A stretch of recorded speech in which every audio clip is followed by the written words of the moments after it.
Norman Pierce turned his key in the front door of 847 Maple Ridge Drive, the same motion he'd made every weekday for 6 years.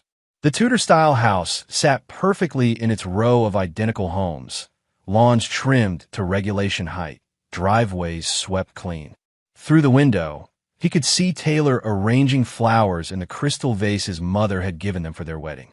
"Dad!" Connor burst through the kitchen doorway, his Superman cape trailing behind him. At 7, he still believed in heroes. "Easy there, buddy."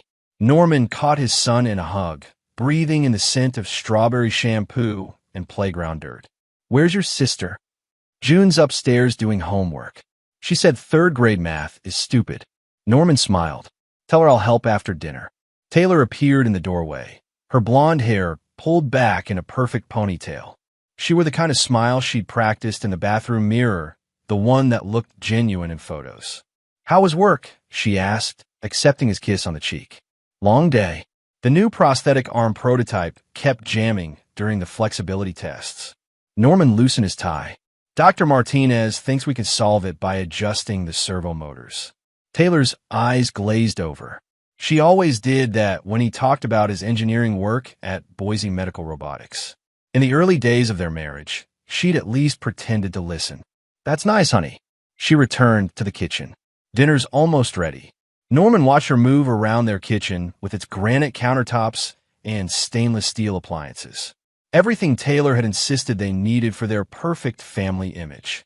He remembered when she'd been excited about her nursing classes, studying late into the night, dreaming of helping people. That woman had disappeared somewhere between Connor's birth and the slow realization that being a wife and mother wasn't the adventure she'd imagined. "Wash up, kids," Taylor called. "We're eating in 5 minutes." During dinner, Taylor dominated the conversation with updates from her day. She'd spent 3 hours at the country club with Melissa and Jennifer, discussing the upcoming PDA fundraiser. She'd posted 17 photos on Instagram, each one carefully curated to show their family's happiness. "I need new workout clothes," she announced, cutting her chicken into precise pieces. "The ones I have are practically falling apart." Norman looked at her closet upstairs, packed with clothes that still had tags on them. "Didn't you just buy some last month?" "Those were for yoga. I'm talking about proper gym attire. If I'm going to represent our family in public, I need to look the part." "Taylor, we talked about the budget. Oh, please." She set down her fork. "You act like we're poor. Look around, Norman. Look at this house, this life. Don't you think your wife deserves to feel good about herself?" Connor looked between his parents, his small face tightening with confusion. June continued eating, but Norman could see her shoulders tense. "Of course you deserve to feel good," Norman said carefully. "I just think we should stick to our spending plan." Taylor laughed, but there was no warmth in it. "Your spending plan? When did you become such a control freak?" Norman felt the familiar knot forming in his stomach. These conversations had become more frequent over the past year, always following the same script. Taylor would want something expensive, he'd suggest moderation, and she'd paint him as the villain. After dinner, Norman helped June with her math homework, while Connor played with his action figures nearby. Taylor retreated to the living room with her laptop and a glass of wine, scrolling through social media with the volume turned up just loud enough to be annoying. "Dad," June whispered, "why does Mom get so mad about money?" Norman looked into his daughter's earnest brown eyes, so much like his own. At 10, she was already too perceptive for her own good. "Adults sometimes disagree about things," he said. "It doesn't mean we don't love each other." But even as he said the words, Norman wondered if they were true. Later that night, after the kids were asleep, Norman found Taylor in their bedroom, sitting on the edge of their king-sized bed with her phone in her hands. "Look at this," she said, holding up the screen. A woman in designer athleisure posed next to a luxury car. "Brittany just bought a new Range Rover. Her husband's a plumber. Norman, a plumber. Good for them. Don't you get it?" Taylor stood up, her voice rising. "Everyone around us is living their best life while we pinch pennies like we're struggling college students. We're not pinching pennies. We're being responsible. Responsible." She spat the word like it tasted bitter. "You know what's irresponsible? Wasting my youth in this suburban prison while you count every dollar like Scrooge McDuck." Norman removed his work shirt and hung in the closet. He learned that engaging in these arguments only made them worse. Taylor fed off his reactions, using his words against him later. "I'm going to take a shower," he said. "That's right. Walk away. That's your solution to everything." When Norman came out of the bathroom 20 minutes later, Taylor was sitting at her vanity, brushing her hair with aggressive strokes. "You think money buys love, Norman?" she said to his reflection in the mirror. "I'll show you what real control looks like." The words hit him like ice water. There was something in her tone, a coldness he'd never heard before. "What's that supposed to mean?" Taylor set down her brush and turned to face him. Her expression was perfectly calm now, which somehow made it worse. "Nothing. I'm just tired of feeling like a prisoner in my own life." Norman wanted to say something, to bridge the gap that seemed to grow wider every day. But Taylor had already turned back to the mirror, and he knew the conversation was over. He lay in bed that night, listening to her even breathing, wondering when his wife had become a stranger. 3 weeks later, Norman came home from work to find police cars in his driveway. His heart hammered against his ribs as he parked behind the squad car. Through the living room window, he could see Taylor sitting on the couch, a female officer next to her. Even from outside, he could see that Taylor was crying. Norman rushed through the front door. "What's going on? Where are the kids?" "Sir, I need you to stay calm," said Officer Martinez, a stocky man with graying temples. "Your children are safe. They're at your neighbor's house." "Taylor." Norman moved toward his wife, but Officer Martinez stepped between them. "Don't come any closer," Taylor whispered, her voice shaking. She looked up at him, and Norman saw what made his blood run cold. Purple bruises covered her left forearm. A smaller bruise darkened her right cheek. "What happened?" Norman's voice came out hoarse. "Mr. Pierce," said Detective Lisa Wong, a woman in her 40s with sharp eyes, "your wife has made some serious allegations against you." "Allegations?" Norman felt like he was falling through space. "What kind of allegations?" Taylor sobbed harder. "He's been losing control. I'm scared for my kids." The words hit Norman like a physical blow. "That's not true. I would never." "Taylor, tell them the truth." "Sir, I need you to remain calm and come with us for questioning," Detective Wong said. "Questioning for what?" "I just got home from work." "Call my office. Call Dr. Martinez. I've been there all day." "We understand this is upsetting," Officer Martinez said, "but we need to follow protocol when domestic violence is reported." "Domestic violence?" Norman's voice cracked. "I have never laid a hand on my wife. Not once. Not ever." Taylor looked up at him through her tears. "You grabbed me this morning. When I tried to leave for yoga, you grabbed my arm and squeezed." Norman stared at her. This morning, he'd been drinking coffee and reading the news on his tablet when she'd left for her class. They'd barely spoken. "That never happened." "You were angry about the credit card bill," Taylor continued, her voice getting stronger. "You said I was spending too much money, and when I tried to walk away, you grabbed me." "Officer, this is insane. I can show you our credit card statements. I can show you when I left for work. I have security cameras. We'll examine all the evidence," Detective Wong said. "Right now, we need you to come with us." Norman looked at Taylor one more time. She was watching him with an expression he couldn't read. Not fear, not sadness. Something else. Something that made his skin crawl. "Can I see my children?" "Not until we complete our investigation," Detective Wong said. As they led him to the patrol car, Norman caught sight of Mrs. Henderson from next door peeking through her curtains. By tomorrow, the whole neighborhood would know that Norman Pierce had been arrested for domestic violence. At the police station, they put him in a small room with gray walls and a metal table. Detective Wong sat across from him with a legal pad and a voice recorder. "Tell me about your relationship with your wife," she said. "We've been married for 11 years. We have 2 kids. We've had our problems, but I have never hurt her." "What kind of problems?" Norman rubbed his temples. "Money. She spends a lot, and I worry about our financial security. We argue about it sometimes." "How do these arguments usually go?" "She gets upset. I try to explain our budget. She accuses me of being controlling. It's the same cycle over and over." Detective Wong made notes. "Has it ever gotten physical?" "Never. I've never touched her in anger. I've never threatened her. The closest I've come to losing my temper is walking away when she starts yelling. Your wife says you grabbed her arm this morning. I was reading the paper when she left. We said goodbye, and that was it. She's lying. Detective Wong's expression didn't change. Why would she lie about something like this?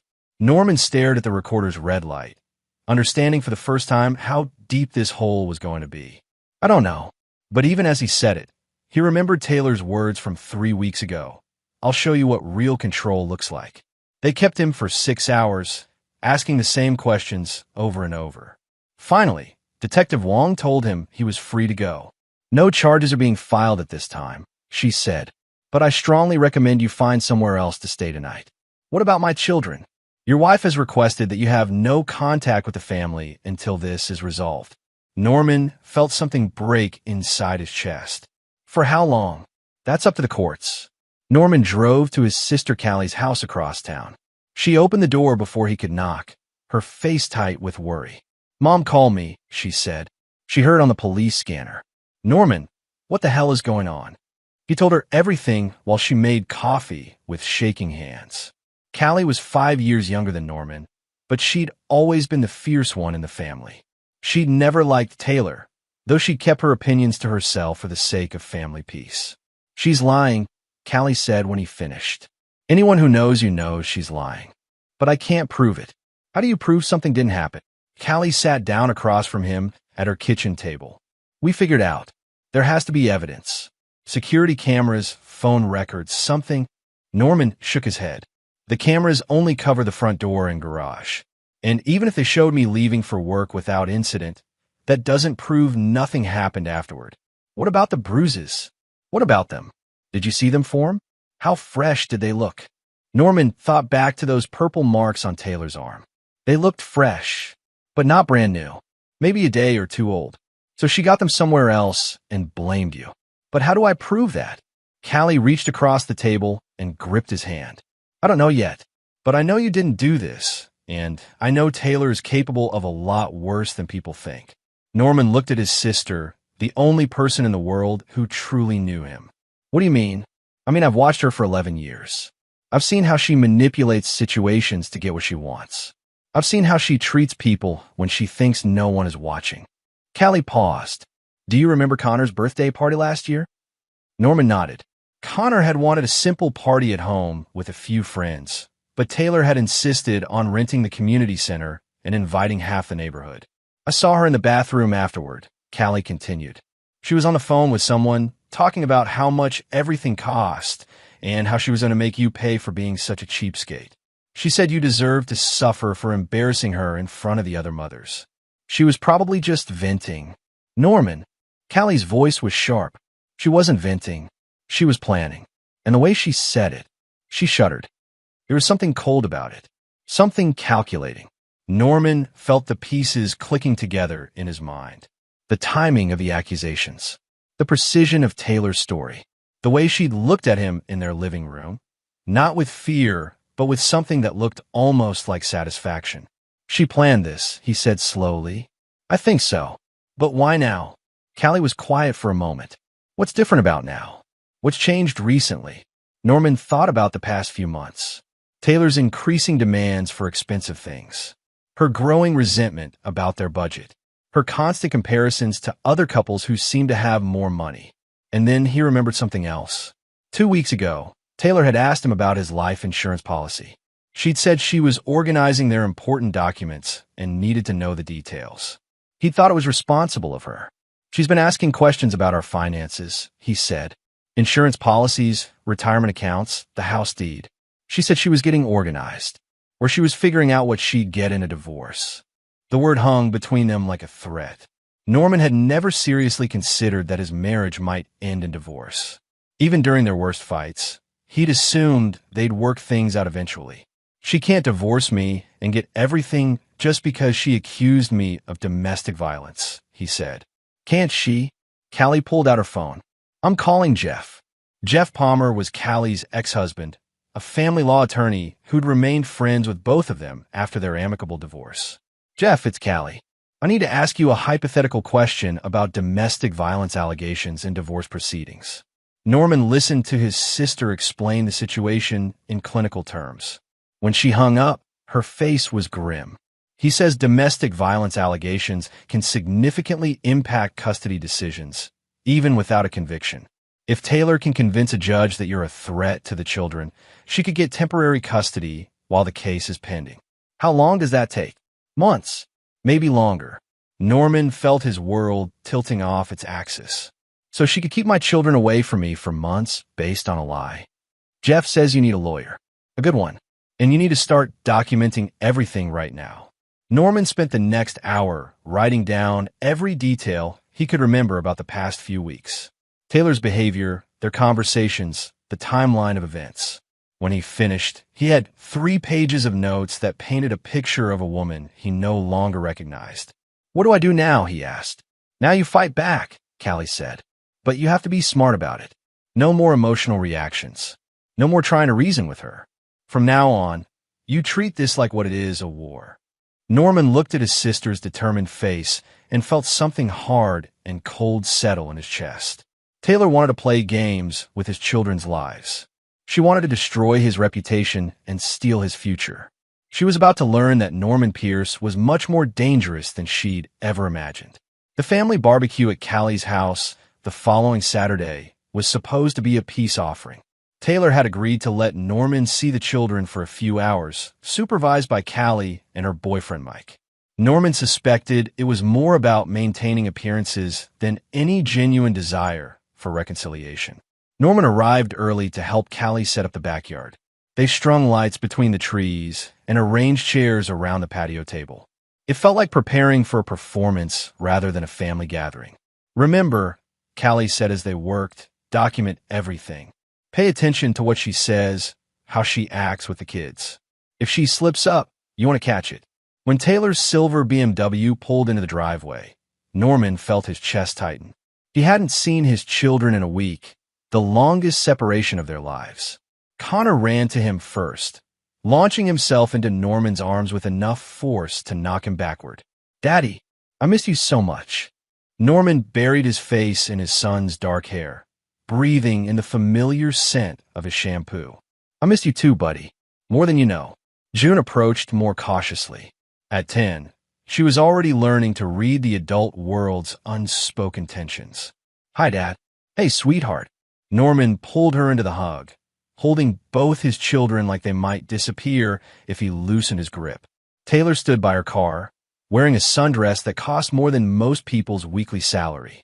She looked perfect, as always, but Norman could see the calculation behind her smile. "Norman," she said with cool politeness, "you look well." "Taylor." He kept his voice neutral. "Thank you for bringing them."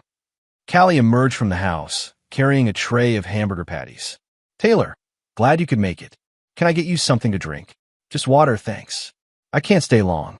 I have plans later." Throughout the afternoon, Norman watched Taylor interact with their children. To an outsider, she looked like a loving mother, attentive, affectionate, concerned for their well-being.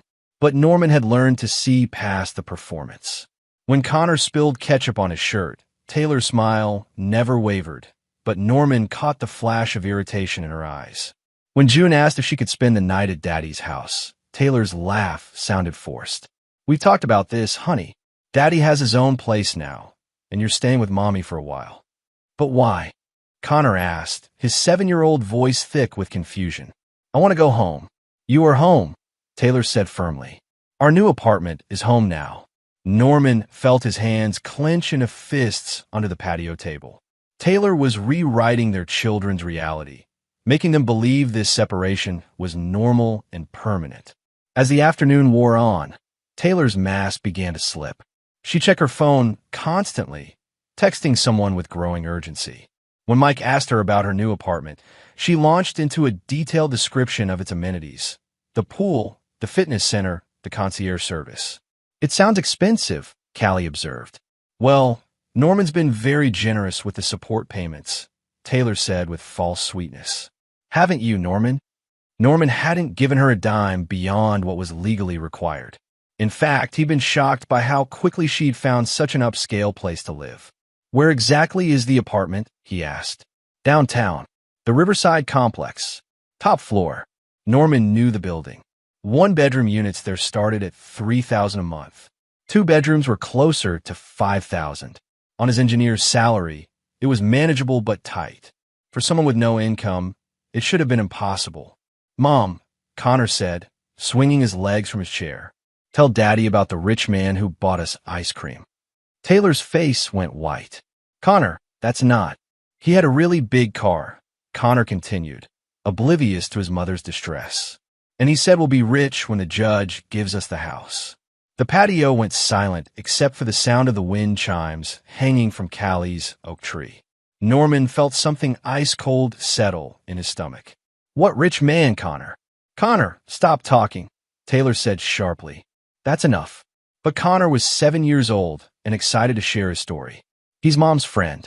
He has a pool at his house, and he said when Daddy sells our house, we could buy a bigger one." Norman looked at his wife, seeing her clearly for the first time in years. Not the frustrated woman who felt trapped by their suburban life. Not the victim of an abusive husband, but a predator who had been planning this destruction for months. "Who is he, Taylor?" "I don't know what he's talking about." Her voice was steady, but Norman could see the panic in her eyes. "Connor," Norman said gently. "What's the man's name?" "Liam," Connor said proudly. "Mr. Liam. He's going to be our new daddy." The words hit Norman like a physical blow. Not because of the betrayal. He'd suspected Taylor might be cheating, but because of what it meant for his children. Taylor had been planning this for months. The divorce, the custody battle, the financial arrangements. She'd been preparing to replace him entirely. "That's enough," Taylor said, standing up abruptly. "Connor, June, we're leaving." "But Mom," June started. "Now." As Taylor hurried the children toward her car, Norman stood up slowly. His jaw felt tight enough to crack. "Taylor." She turned back, and for a moment, the mask slipped completely. He saw the woman who had whispered threats in their bedroom mirror. The woman who had painted bruises on her arms and called the police. The woman who was willing to weaponize their children to get what she wanted. "We need to talk," he said. "We have nothing to discuss. My lawyer will handle everything from now on." She buckled the children in her car and drove away without looking back. Norman stood in Callie's driveway, watching his family disappear around the corner. "Norman?" Callie touched his arm. "Are you okay?" He turned to look at his sister, and she took a step back at whatever she saw in his face. "I'm done being the victim," he said. "It's time to fight back." That night, Norman sat at Callie's kitchen table with his laptop and a legal pad, beginning the work that would define the next phase of his life. He created spreadsheets of their financial records, organized screenshots of Taylor's social media posts, and started building a timeline of her behavior over the past year. By midnight, he had the beginning of a case file that painted a picture of a woman who had been planning to destroy her husband for months. A woman who was using their children as weapons in a war only she had declared. Norman Pierce had always been a methodical man. He approached problems with the same precision he used to design prosthetic limbs, breaking them down into components, analyzing each piece, finding the solution through careful engineering. Taylor wanted to play a game of manipulation and lies. She thought she could outmaneuver him because she'd always been the more emotional, more dramatic one in their relationship. She was about to learn that the quiet man she'd underestimated for 11 years was about to become her worst nightmare. The divorce papers arrived on a Tuesday morning, delivered by a process server who looked embarrassed to be standing on Norman's sister's front porch. Norman signed for the thick envelope with steady hands, though his heart was hammering against his ribs. He waited until Callie left for work before opening the packet. Taylor's petition was 37 pages of legal language that painted him as a monster. Norman Pierce is emotionally abusive, financially controlling, and unfit to parent, the document declared. He has created an atmosphere of fear and intimidation in the family home, causing significant psychological distress to both respondent and the minor children. Norman read each page carefully, taking notes on the margins. Taylor's lawyer, Derek Alcott, had crafted a narrative that turned every argument about money into evidence of financial abuse. Every time Norman had walked away from a fight became emotional abandonment. Even his long hours at work were twisted into willful neglect of family responsibilities. The custody section was the worst. Taylor was asking for full custody with supervised visitation for Norman, 2 hours every other Saturday, with a court-appointed supervisor present. The financial demands were staggering. Spousal support of $4,000 per month. Child support of $1,500 per child. She wanted the house, both cars, and half of his retirement accounts. According to her calculations, Norman would be left with about $800 a month to live on after all the payments. Norman set the papers aside and called the family law attorney Jeff Palmer had recommended. Victoria Rodriguez had a reputation for aggressive representation and a track record of winning difficult cases. "I can see you this afternoon," her secretary said. "But I should warn you, Ms. Rodriguez's retainer is $25,000. Norman looked at his savings account balance on his phone. It would wipe out most of his emergency fund, but he didn't have a choice. Victoria Rodriguez's office was in a glass tower downtown, with a view of the Boise River. She was younger than Norman had expected, maybe 35, with sharp eyes and an expensive suit. "Your wife's attorney is good," she said after reviewing the petition. "Derek Alcott has a reputation for taking high-asset cases and bleeding them dry. He's probably charging your wife $500 an hour. How is she paying for that?" "That's an excellent question." Victoria made a note on her legal pad. "According to these financials, your wife has no income and minimal assets. Either she's paying with marital funds, which could be a problem for her, or someone else is funding this." Norman thought about Connor's innocent revelation about the rich man named Liam. "I think she's having an affair." "Can you prove it?" "Not yet, but I'm working on it."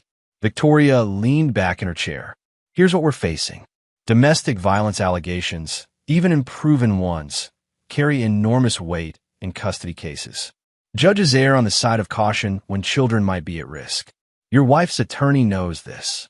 So they're using my children as hostages." "Essentially, yes. But we can fight back. We file a counter-petition claiming parental alienation. We demand financial discovery to see where she's getting money for her new lifestyle. And we build a case that shows she's the one who's unfit to parent." "How long will that take?" 6 months minimum. Maybe longer if they drag it out. Norman felt something cold and heavy settle in his chest. 6 months without his children. 6 months of paying support to fund Taylor's new life. 6 months of watching her rewrite history and poison his kids against him. What do I do in the meantime? You document everything.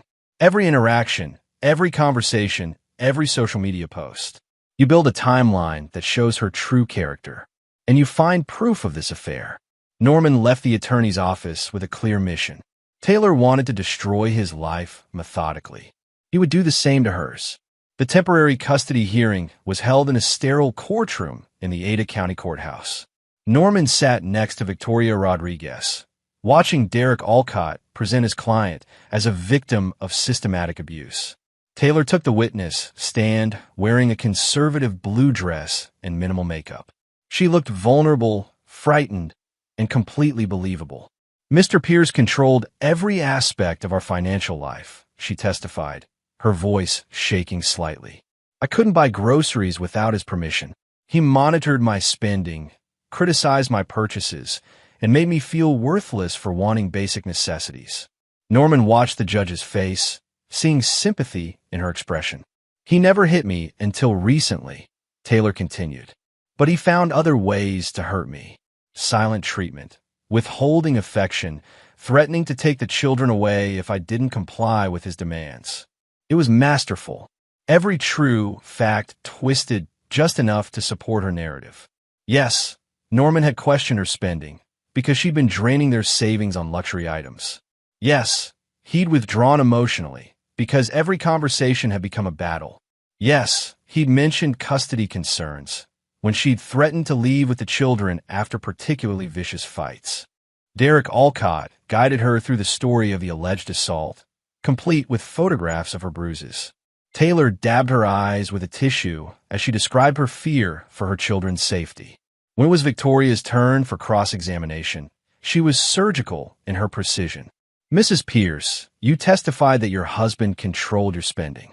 Is it true that you have access to all joint accounts?" "Yes, and you have credit cards in your own name?" Yes. In fact, in the month before you filed for divorce, you spent over $8,000 on personal items, didn't you? Derek Alcott objected, but the damage was done. Victoria continued her methodical destruction of Taylor's credibility, pointing out inconsistencies in her timeline and gaps in her evidence. But when the judge announced her decision, Norman's heart sank.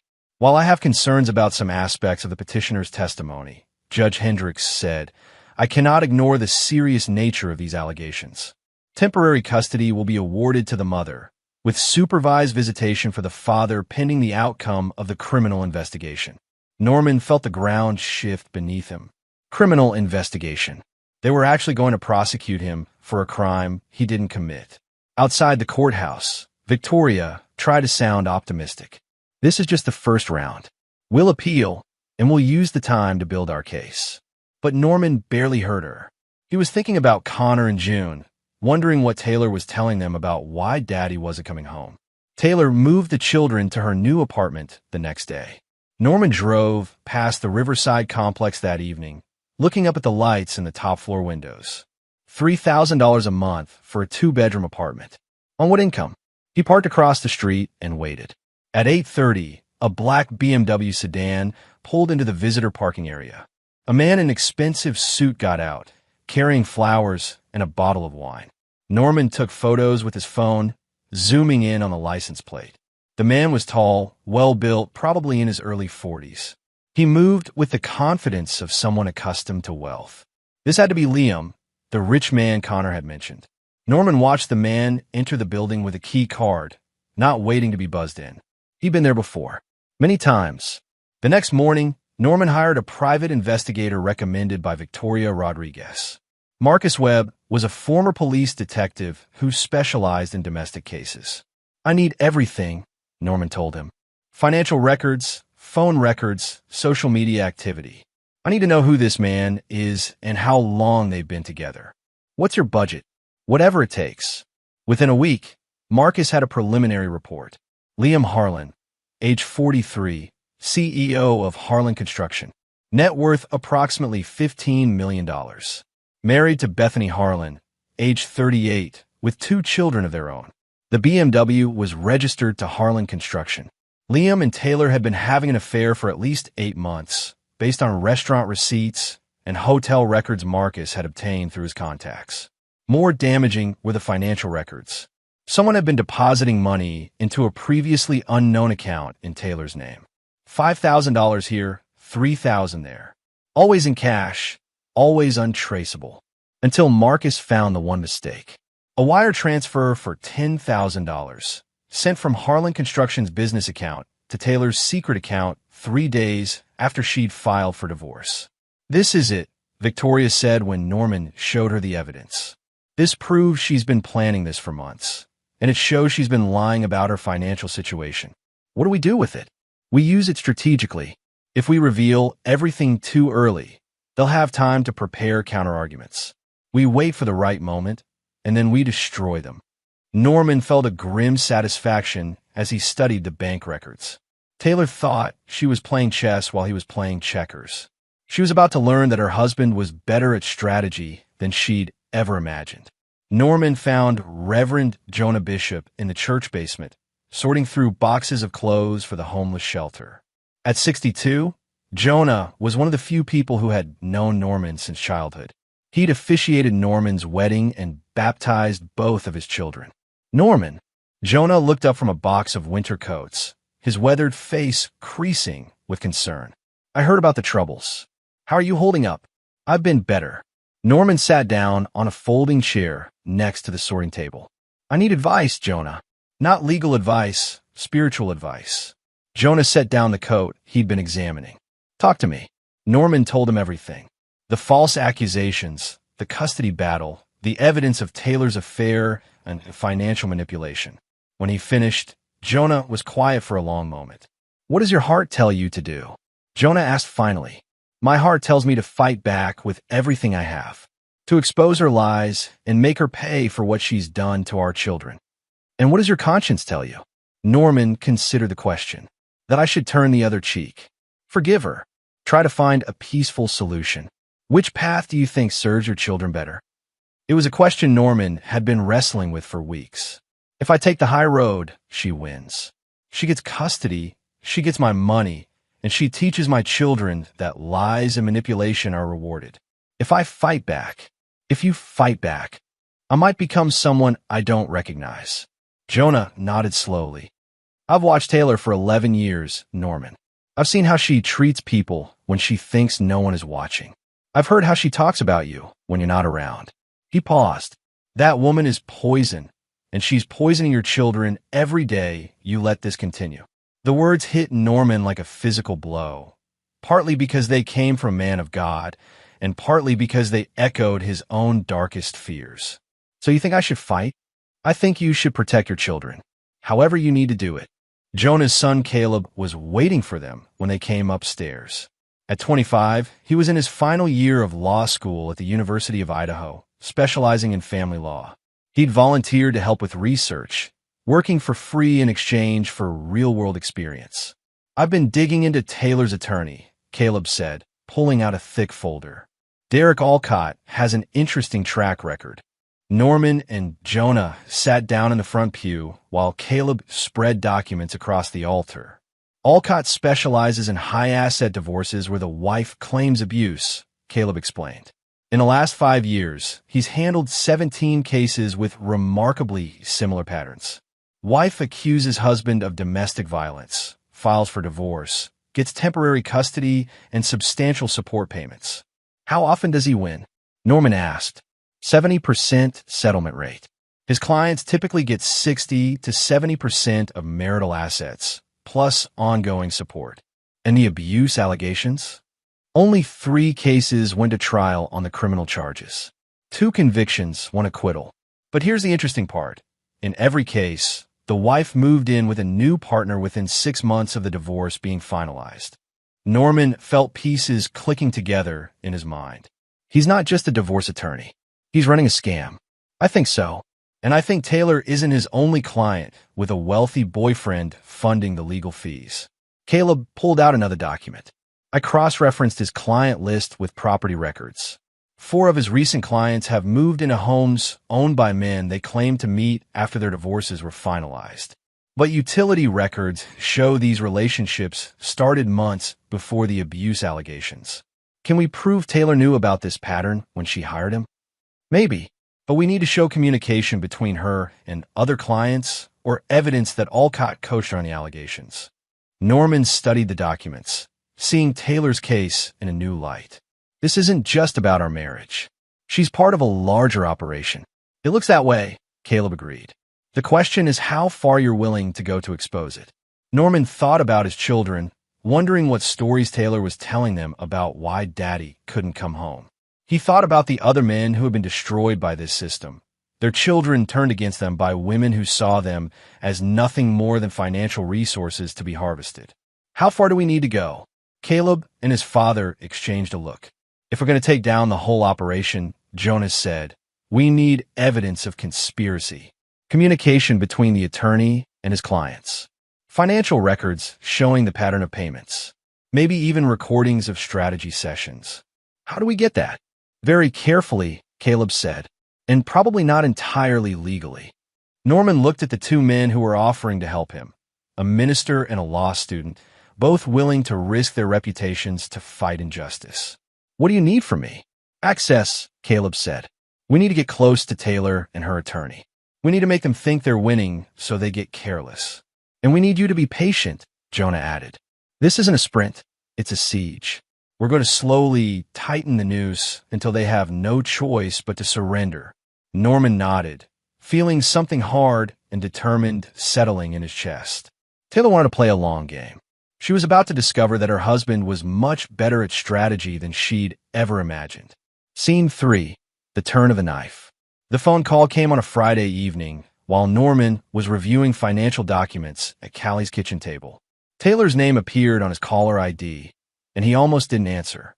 They'd been communicating exclusively through attorneys for the past month. Hello, Taylor. Norman. Her voice was different, smoother, more confident. We need to talk. Our lawyers can handle. This isn't about lawyers. This is about our family. about what's best for Connor and June. Norman felt his jaw tighten.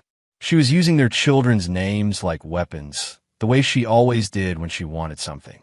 What do you want? I want to end this. Derek thinks we can reach a settlement that works for everyone. I'm listening. Full custody for me. Visitation for you every other weekend. You keep your retirement accounts, I keep the house. Spousal support of $2,500 a month for 5 years. Child support of $1,200 per child until they're 18. Norman did the math quickly. She was asking for almost $4,000 a month in support payments, plus the house that was worth nearly $300,000. What do I get in return? I dropped the abuse charges. We tell the children this was a mutual decision. You get to rebuild your life without the cloud of criminal prosecution hanging over you. It was a devil's bargain, and they both knew it. Taylor would get everything she wanted, and Norman would get to avoid prison. But his children would grow up believing their father had abandoned them. I need time to think about it. Don't take too long, Norman. Derek says the criminal prosecutor is getting impatient. They want to move forward with charges. After she hung up, Norman sat in Callie's kitchen, staring at the stack of documents Marcus Webb had compiled. Evidence of Taylor's affair, her hidden bank accounts, her systematic deception. Evidence that could destroy her if used correctly. But using it would mean total war. No more pretending this was about their marriage or their family. It would be about survival. Norman picked up his phone and called Marcus Webb. I need you to do something for me, he said. And it's probably not going to be pleasant. What do you need? I need you to find Liam Harlan's wife. The next morning, Norman met Marcus at a coffee shop near Bethany Harlan's yoga studio. Through the window, they could see an attractive blonde woman in expensive workout clothes stretching before class. That's her, Marcus said. Married to Liam for 15 years. 2 kids, ages 12 and 14. She has no idea about the affair. Norman watched Bethany laugh with her friends, oblivious to the fact that her husband was funding another woman's divorce and planning to abandon his family. She deserves to know, Norman said. Are you sure about this? Once you cross this line, there's no going back. Norman thought about Connor's innocent face when he'd mentioned the rich man who was going to be their new daddy. He thought about June's confusion about why daddy couldn't come home. He thought about Taylor's smug confidence as she demanded he surrender everything he'd worked for. I'm sure. Marcus handed him a manila envelope. Financial records, hotel receipts, restaurant bills. Everything she needs to know about her husband's other life. Norman walked into the yoga studio and approached Bethany at the reception desk. Mrs. Harlan, my name is Norman Pierce. I think we need to talk about your husband. Bethany's face went from confusion to alarm to devastation as she reviewed the evidence. By the time Norman left the studio, she was on her phone with a divorce attorney, her voice shaking with rage. The fallout was swift and brutal. By Monday morning, Liam Harlan was served with divorce papers and a restraining order. Bethany's attorney froze all joint accounts and filed for an emergency custody hearing. Liam's first instinct was to cut ties with the woman who had caused his world to implode. The secret bank account he'd been funding was closed. The apartment lease he'd been paying was terminated. The credit cards he'd given Taylor were canceled. Taylor called Norman that afternoon, her voice shaking with fury. What did you do? I don't know what you're talking about. Liam is gone. He won't answer my calls. His wife served him with papers, and now he's blaming me for everything. Norman felt a cold satisfaction at the panic in her voice. That's unfortunate. You bastard. You destroyed my life. I didn't do anything except tell the truth. If that destroyed your life, maybe you should have thought about that before you built it on lies. I'll ruin you, she hissed. I'll make sure you never see your children again. You can try. The phone went dead. Norman set it aside and went back to his legal documents, feeling lighter than he had in months. The custody hearing was scheduled for the following week. Taylor's confident demeanor was gone, replaced by desperate fury. She sat next to Derek Alcott in the courtroom, whispering urgently as he tried to salvage their case. But without Liam's financial backing, their legal strategy was collapsing. Victoria Rodriguez presented evidence of Taylor's hidden accounts, her undisclosed income, and her systematic deception of the court. Your Honor, Victoria said, The petitioner has been lying about her financial situation from the beginning. She's been receiving substantial financial support from her paramour while claiming indigence in these proceedings. Derek Alcott objected repeatedly, but the evidence was overwhelming. Bank records, wire transfers, credit card statements, all painting a picture of a woman who had been planning this destruction for months. Judge Hendricks reviewed the documents with growing disapproval. Mrs. Pierce, you've been receiving undisclosed income throughout these proceedings? Taylor looked trapped. It was just temporary help. Temporary help of over $40,000, while claiming you needed spousal support because you had no income? I can explain. I'm sure you can. But I'm more interested in the implications for this custody case. You've been systematically deceiving this court while making serious allegations against your husband. Norman watched Taylor's face as she realized her carefully constructed narrative was unraveling. All her planning, all her manipulation, all her confidence, gone in the space of an hour. Your Honor, Derek Alcott said desperately, none of this changes the fact that domestic violence occurred. What it changes, Judge Hendricks interrupted, is my assessment of the credibility of the accuser. This case is continued for 2 weeks while I review all the evidence. In the meantime, custody will be shared equally pending a full investigation. Norman felt something break open in his chest. Shared custody. He would see his children again. As they left the courthouse, Taylor cornered him in the parking lot. You should have taken the deal, she said. You have no idea what you've started. Norman looked at his wife, soon-to-be ex-wife, seeing her clearly for the first time in years. Not the frustrated woman he'd tried to please. Not the victim she'd pretended to be. But a predator who had been planning to destroy him from the beginning. You're right, he said calmly. I should have taken the deal. But I didn't. And now we finish this. She stared at him, perhaps seeing something in his face that she'd never noticed before. Then she turned and walked away, her expensive footsteps echoing against the asphalt like the sound of approaching thunder. Norman got in his car and drove to Callie's house, where he would spend the next 2 hours on the phone with Marcus Webb, planning the final phase of their war. Taylor wanted to destroy his life. She was about to learn that her husband was much more ruthless than she'd ever imagined. The Ada County Courthouse was packed on the morning of the final custody hearing. Norman sat at the plaintiff's table next to Victoria Rodriguez, watching the gallery fill with faces he recognized, friends, neighbors, co-workers. Everyone wanted to see how the Pierce custody battle would end. Taylor entered the courtroom wearing a conservative black suit, her hair pulled back in a severe bun. Without Liam's financial support, she'd had to drop Derek Alcott and hire a public defender. The young woman beside her looked overwhelmed by the complexity of the case. Judge Meredith Cole had replaced Judge Hendricks after questions arose about potential bias. Cole was known for her no-nonsense approach to family law and her intolerance for parental manipulation. This case has been marked by serious allegations and counter-allegations. Judge Cole began. Today we will determine what arrangement serves the best interests of Connor and June Pierce. Taylor's new attorney, Jennifer Walsh, called her first witness, Dr. Patricia Hoffman, a child psychologist who had interviewed Connor and June. The children show signs of emotional distress, Dr. Hoffman testified. They're confused about the family situation and express anxiety about their father's absence. Did they make any specific statements about their father? Walsh asked. June expressed concern that her father might be angry with her.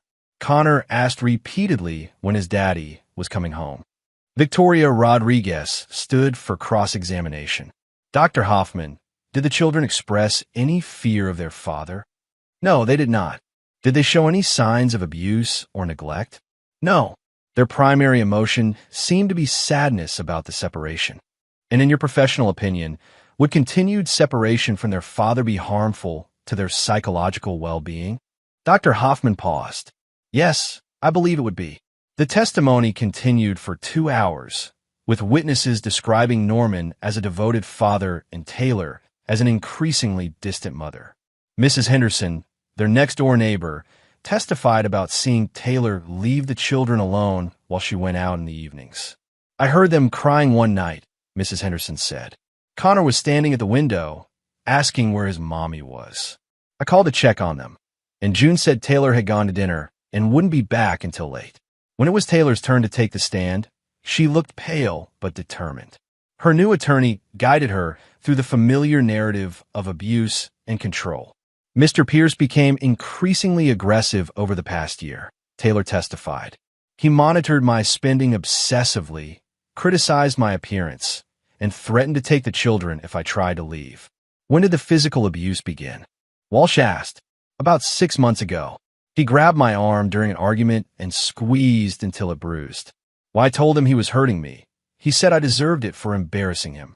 Norman watched his wife lie under oath, remembering the morning she described. He'd been reading the newspaper while she got ready for yoga. They'd barely spoken. Victoria Rodriguez's cross-examination was surgical.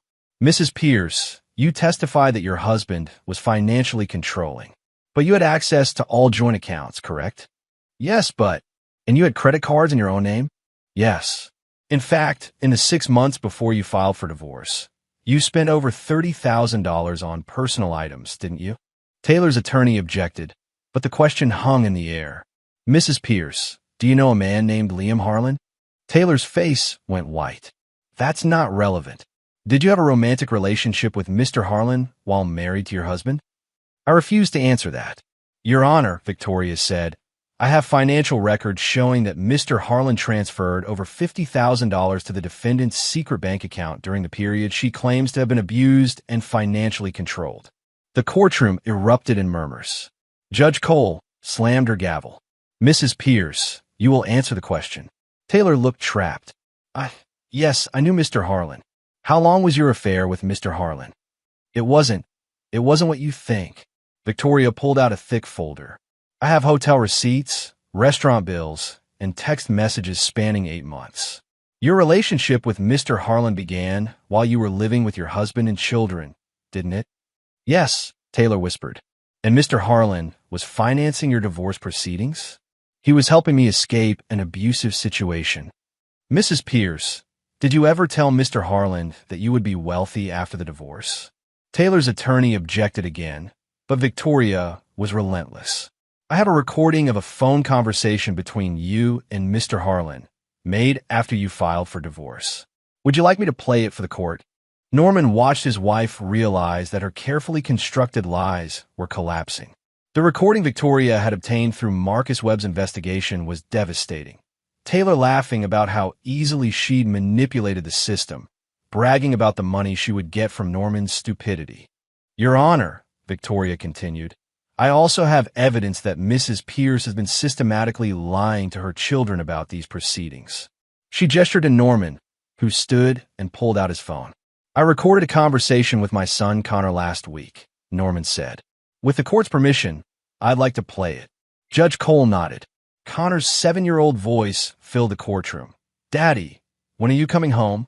Mommy says you don't love us anymore, but I know that's not true. Norman's voice responded. I love you more than anything in the world, buddy. The judge just needs to figure some things out. Mommy says you hit her. Did you hit her, Daddy? No, Connor. I would never hurt your mother or anyone else. I know. You're not mean like Mommy says. The recording ended. Judge Cole's expression was thunderous. Mrs. Pierce, have you been telling your children that their father doesn't love them? Taylor was crying now, her mascara running in black streaks down her cheeks. I was trying to protect them. From what? Their father who loves them. The damage was complete. Taylor's credibility was destroyed, her lies exposed, her manipulation of the children proven. But Victoria Rodriguez wasn't finished. Your Honor, I call Connor Pierce to the stand. Connor entered the courtroom wearing his best school clothes, holding the hand of the court-appointed advocate. At 7 years old, he looked impossibly small in the witness chair. Judge Cole's voice was gentle. Connor, do you understand why you're here today? Yes, ma'am. You're going to decide where me and June live. That's right. I want you to tell me the truth about everything. Okay? No one will be angry with you no matter what you say. Connor nodded solemnly. Okay. Taylor's attorney began with simple questions about school and friends, trying to establish rapport. Connor answered politely, but kept looking toward Norman. Connor, Walsh said, has your daddy ever hurt you or your sister? No, Daddy doesn't hurt people. What about your mommy? Has he ever hurt her? Connor looked confused. I don't think so. I never saw him hurt anybody. Your mommy says he grabbed her arm and made bruises. Do you remember that? Connor shook his head. I don't remember that. When Victoria Rodriguez began her questioning, she knelt down to Connor's eye level. Connor, I want to ask you about something you said at Aunt Callie's barbecue. Do you remember talking about a rich man? Mr. Liam? Yes. Can you tell the judge about Mr. Liam? Connor looked toward Taylor, who was staring at him with desperate intensity. He's nice. He has a big car, and he took us for ice cream. Did Mr. Liam say anything about your house? Connor nodded. He said when Daddy sells it, we'll get lots of money. Did your mommy tell Mr. Liam about the house? Uh-huh. She said Daddy has to give it to us, because girls always win when daddies are mean. The courtroom was dead silent. Norman felt his heart breaking for his son, who was innocently revealing the poison that had been poured into his young mind. Connor, Victoria continued gently, why do you think your daddy can't live at home anymore? Mommy says he's bad now, but I don't think he's bad. I think Mommy's confused. What makes you think that? Connor looked directly at Taylor for the first time. Because Daddy never yells like Mommy does. And Daddy doesn't lie. Taylor started to stand, but her attorney pulled her back down. Connor, Judge Cole said, if you could choose where to live, where would you want to be? Connor's answer was immediate and certain. With Daddy. I want to go home. What about your sister June? What does she want? She wants to go home too. She cries at night because she misses Daddy. Judge Cole made notes on her legal pad. Then Connor spoke again, his small voice cutting through the courtroom silence. Your Honor, should I tell you why Mom really wants us? The question came out of nowhere, shocking everyone in the courtroom. Taylor shot to her feet. Stop talking, she screamed. Judge Cole slammed her gavel. Mrs. Pierce, sit down immediately. Child, continue. Connor looked frightened by his mother's outburst, but he pressed on. Mommy said if she gets us, Daddy has to sell his house, and she'll make him pay forever. She said she'll win because girls always win. The courtroom erupted. Taylor's attorney tried to object, but Judge Cole silenced her with a look that could have melted steel. Connor, the judge said quietly, did your mother tell you to say that? No, ma'am. I heard her talking on the phone to Mr. Liam. She was laughing about it. Norman felt something break apart inside his chest. His 7-year-old son had been exposed to conversations no child should ever hear. Taylor hadn't just been trying to destroy Norman. She'd been corrupting their children's innocence in the process. Thank you, Connor, Judge Cole said. You've been very brave today. As Connor was led out of the courtroom, he looked back at Norman and mouthed the words, I love you, Daddy. Norman mouthed back, I love you too, buddy, his vision blurred with tears. Judge Cole called for a 30-minute recess before delivering her verdict. Norman spent the time in a small conference room with Victoria Rodriguez, trying to process what had just happened. Your son is remarkable, Victoria said. His testimony was devastating to Taylor's case. He shouldn't have had to do that. No child should have to testify against their mother. No, they shouldn't. But Taylor forced this situation with her lies and manipulation. Connor's testimony might have saved both children from years of psychological damage. When court reconvened, Judge Cole's expression was stern. She'd clearly reached a decision. This case has involved some of the most disturbing parental behavior I've seen in 20 years on the bench, she began. The evidence shows a pattern of manipulation, deception, and child exploitation that is absolutely unacceptable. Norman felt his heart hammering as the judge continued. Mrs. Pierce, your testimony was contradicted by multiple witnesses and documentary evidence. Your financial deception was systematic and deliberate. Most troubling, you've been using your children as weapons in your campaign against their father. Taylor sat motionless, her face pale as stone. The evidence clearly shows that Mr. Pierce has been the primary caretaker for these children, while Mrs. Pierce has been focused on her own interests. The allegations of domestic violence appear to be completely fabricated. Judge Cole looked directly at Taylor. Mrs. Pierce, your behavior in this case has been reprehensible. You've lied under oath, manipulated the legal system, and caused immeasurable harm to your children's emotional well-being. Norman held his breath as the judge announced her ruling. Custody of Connor and June Pierce is awarded to their father, Norman Pierce. Mrs. Pierce will have supervised visitation every other Saturday for 2 hours, contingent on her completion of parenting classes and psychological evaluation. The courtroom erupted. Norman felt Victoria Rodriguez squeeze his arm as the reality hit him. He had won. His children were coming home. But Judge Cole wasn't finished. Furthermore, this court finds that Mrs. Pierce has committed perjury in her testimony regarding domestic violence. I am referring this matter to the District Attorney's Office for criminal prosecution. Taylor's face crumbled. Her attorney whispered urgently in her ear, but Taylor seemed beyond hearing.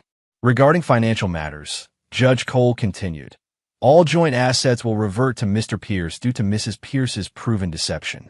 Mrs. Pierce will receive no spousal support. She will pay child support of $500 per month. It was complete vindication. Norman had not only won custody of his children, Taylor would be paying him support. As the judge dismissed the court, Taylor finally found her voice. This isn't over, she screamed at Norman. I'll appeal. I'll fight this forever. Norman stood slowly, looking at the woman who had tried to destroy his life. She looked smaller now, diminished by her own hatred. No, Taylor, he said quietly. You'll lose. Just like you always do when you try to hurt people who love you. Security officers approached as Taylor continued screaming threats. Norman watched them escort her from the courtroom, thinking about how different she looked from the woman he'd married 11 years ago. Outside the courthouse, Norman was surrounded by friends and family. Callie hugged him tight enough to crack ribs. Reverend Jonah clapped him on the shoulder. Even Marcus Webb showed up to congratulate him on the victory. What happens now? Callie asked. Now I go get my children, Norman said, and we start over. That evening, Norman sat in the living room of his house on Maple Ridge Drive, waiting for the social worker to bring Connor and June home. He'd spent the afternoon cleaning, making sure everything was exactly as they'd left it. When the doorbell rang, Norman's hands shook as he opened it. Connor launched himself into Norman's arms before the social worker could finish her introductory speech. June was more reserved, but Norman could see the relief in her eyes. We're really coming home? June asked. You're really coming home? Norman confirmed. Forever. As the social worker left, Norman knelt down to look both children in the eyes. I want you to know that none of this was your fault, he said. Adults sometimes make bad choices, but that doesn't change how much I love you. We know, Daddy, Connor said. We always knew. Later that night, after he'd tucked both children into their own beds for the first time in months, Norman sat on his back porch looking up at the stars. His phone buzzed with a text message from an unknown number. You'll regret this. Norman deleted the message without responding. Taylor could threaten him all she wanted. She'd lost everything that mattered. Her children, her credibility, her future. She was facing criminal charges for perjury and potential jail time. He thought about the man he'd been when this all started, trusting, forgiving, willing to believe the best in people. That man was gone, replaced by someone harder and more calculating. Someone who understood that sometimes you had to fight fire with fire. Norman Pierce had learned that mercy was a luxury he couldn't afford when his children's lives were at stake. Taylor had wanted to play a game of destruction. She discovered too late that her husband was better at it than she'd ever imagined. 6 months later, Norman stood in the kitchen of his house, making pancakes for Connor and June on a Saturday morning. The legal battles were finally over. Taylor had been convicted of perjury and sentenced to 18 months in prison. Her appeals had been denied. The custody arrangement was permanent. The children had adjusted well to their new reality. They attended therapy sessions to help process the trauma of the divorce, but their natural resilience was remarkable. Connor had stopped asking about Mommy's new house. June had stopped flinching when Norman raised his voice to call them for dinner. Norman had not remarried. He'd gone on a few dates, but nothing serious. His focus remained on rebuilding the trust and security his children needed. Some nights, when they were asleep, he would sit in his study and read through the legal documents from the case, reminding himself how close he'd come to losing everything. The doorbell rang while they were eating breakfast. Norman opened it to find a woman in her 30s with official-looking paperwork. "Mr. Pierce? I'm Detective Patricia Collins with the Financial Crimes Unit. We're investigating Derek Alcott's law practice, and we'd like to speak with you about your experience." Norman invited her in, curious about what new development this might represent. "We've arrested Mr. Alcott on charges of conspiracy and fraud," Detective Collins explained. "Your case was part of a larger pattern. He was coaching clients to make false domestic violence allegations in exchange for higher success rates in divorce proceedings." Norman wasn't surprised. The pattern had been obvious once you knew what to look for. "We've identified 12 other cases with similar circumstances," Collins continued. "Men who were falsely accused, lost custody of their children, and paid substantial support to women who were being coached by Alcott. What happens to those men now? We're recommending that all the cases be reopened. If the allegations were false, the custody and support arrangements will be reversed." Norman thought about the other fathers who had been destroyed by the same system that had nearly broken him. At least some of them might get their children back. After Detective Collins left, Norman returned to the kitchen where Connor and June were finishing their pancakes. "Dad," Connor said, "do you think Mom will ever change?" It was a question Connor asked periodically, and Norman always struggled with the answer. He wanted to protect his son's capacity for hope while being honest about reality. Norman looked out the window at his quiet street, where other families were starting their weekend routines. Normal families with normal problems. "Some people don't change, son," he said finally. "Some people just lose."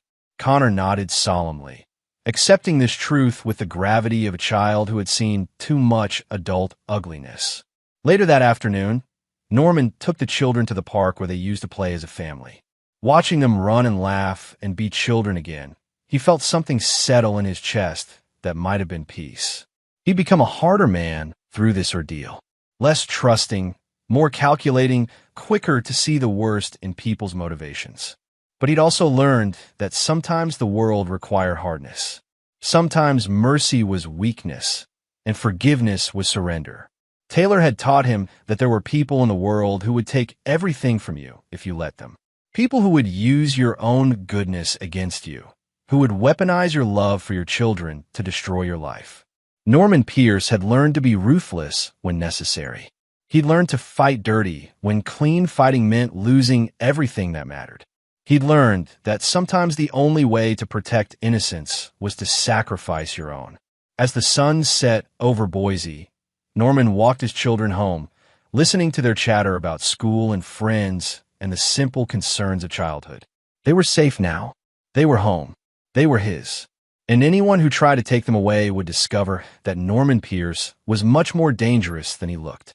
The quiet man who designed prosthetic limbs and helped children with their homework was also the man who had systematically destroyed his wife's life when she threatened his family. Both versions were equally true, equally real, equally permanent. Norman tucked his children into bed that night and kissed them goodnight, then went to his study and locked the door. He sat at his desk and opened his laptop, checking the encrypted folder where he kept copies of all the evidence from Taylor's case. Insurance, he called it, in case she ever got out of prison and decided to cause trouble again. Norman Pierce had learned that preparation was everything. Documentation was power, and mercy was a luxury that fathers couldn't afford. He closed the laptop and went to bed, sleeping peacefully in the house he'd fought to keep, listening to the sound of his children breathing in the rooms down the hall. Some people called him ruthless now. Some people whispered that he'd gone too far, been too brutal in his destruction of Taylor's life. Norman didn't care what people thought. His children were safe, and that was all that mattered.